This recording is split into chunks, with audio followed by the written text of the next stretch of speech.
ओम नमो भगवते वासुदेवाय. ओम नमो भगवते वासुदेवाय.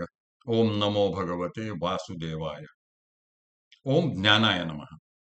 सार्थ ज्ञानेश्वरी. दिवस 235. अध्याय 10. विभूती योग.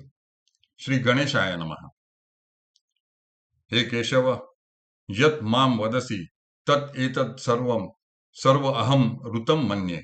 भगवन, देवाः दानवाः ते व्यक्तिम नहि विदु. हे केशवा, जे काही आपण मला सांगत आहात ते सर्व मी सत्य मानतो. हे भगवंता, देवांना आणि दानवांनाही आपले सत्य स्वरूप समजले नाही. ते आता वाक्य सूर्य कर तुझ फाकले, आणि ऋषी मागे होते जे कथिले, तया आघवियाची ये फिटले अनोळखपणा. जी ज्ञानाचे बीज तयाचे बोल, माझी हृदय भूमिके पडिले सखोल. वरी ये कृपेची जाहाली बोल बोल, म्हणून संवाद फळेशी उठले. अहो नारदादिका संता, त्याची या उक्ती रूप सरिता, महोदधी जाहले अनंता संवाद सुखाचा. प्रभू आघवेनी येणे जन्मे, जिये पुण्य केली मिया उत्तमे, तयाची न ठकतीची अंगी कामे, सद्गुरु तुवा. एरवी वडील वडिलांचे मुखे, मी सदा तू ते कानी ऐके, परी कृपान कीजेची तुवा एके, तव नेणवेची काही. हे भगवंता, तोच आता तुझी ती वाक्यरूप सूर्यकिरणे माझ्या अंतःकरणात सर्वत्र पसरली, आणि त्यामुळे पूर्वी ऋषी मुनींनी आत्मज्ञानाचे जे मार्ग कथन केले होते, त्या सर्व मार्गाचे अनोळखपण व अज्ञान पार नाहीसे झाले. महाराज, आपल्या बोलामध्ये असलेले ज्ञानाचे बीज माझ्या हृदयाच्या भूमीमध्ये सखोल रुजले गेले, आणि त्यावर आपल्या कृपेचा ओलावा प्राप्त झाला. म्हणून त्याला तुम्हा आम्हामधील संवादरूप फळे आली. अहो अनंता, नारदादिक संत जनांच्या उक्तिरूप सरितांसाठी मी म्हणजे आपल्यामधील संवाद सुखाचा एक महोदधी व महासागर झालो आहे. हे प्रभो, तुमच्यासारखा सद्गुरू प्राप्त होण्यासारखे फल मला प्राप्त झाल्यामुळे मी ह्या जन्मात आणि आधीच्या सगळ्या जन्मात जी काही उत्तम पुण्यकर्मे केली, त्यांना त्यांना मला काही पुण्यफल देण्याचे कामच राहिले नाही. एरवी वाडवडिलांच्या मुखातून तुमचे गुणवर्णन माझ्या कानाने नेहमी ऐकत असे, परंतु तुम्ही एक कृपा माझ्यावर केली नव्हती, तोपर्यंत मला त्यातील मतितार्थ समजला नव्हता. म्हणून भाग्य जे सानुकूळ, जालिया केले उद्यम सदा सफळ, तैसे श्रुती मधील सकळ गुरुकृपा साच.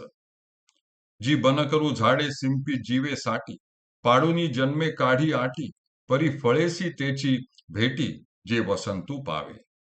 अहो विषमा जे बोहट पडे, ते मधुर आवडे, पै रसायने ते गोडे, जे आरोग्य देहे.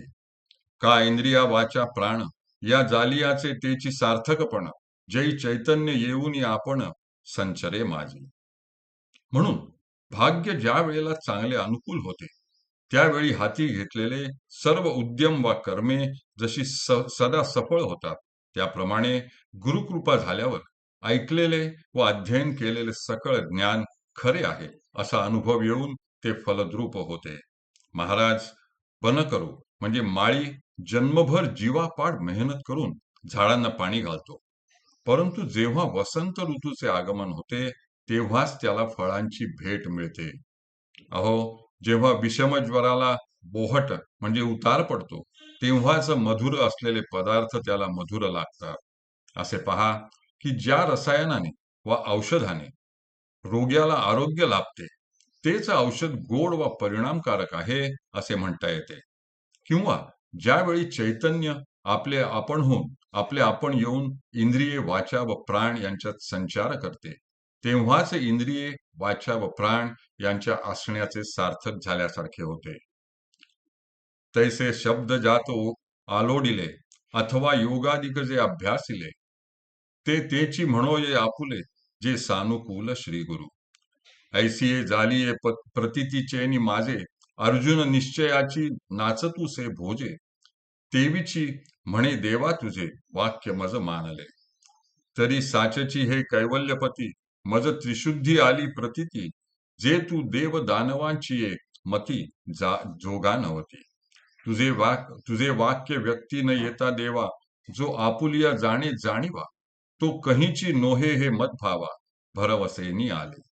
त्याचप्रमाणे जेव्हा सद्गुरू सानुकूल होतात, तेव्हाच अध्ययन केलेले सर्व शब्दजात म्हणजे शास्त्रे अथवा अभ्यास केलेली सकल योगादिक साधने आपली आहेत व आपल्या उपयोगाची आहेत असे म्हणता येते.